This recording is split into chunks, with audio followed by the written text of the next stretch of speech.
Small Brown Bird by Dan Kasperick, May 3rd, 2020.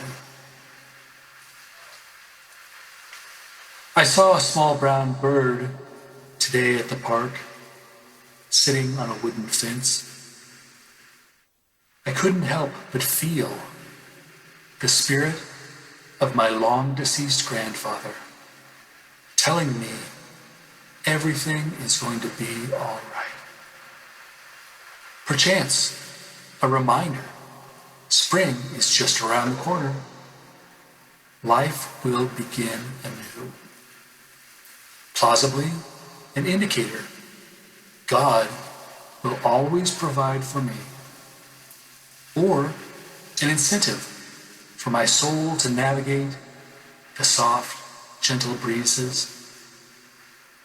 Maybe an image of the mythical phoenix rising from the ashes. So too, perhaps, there with its gleaming dark eyes, a symbol meaning hope goes on, even during the most difficult of times.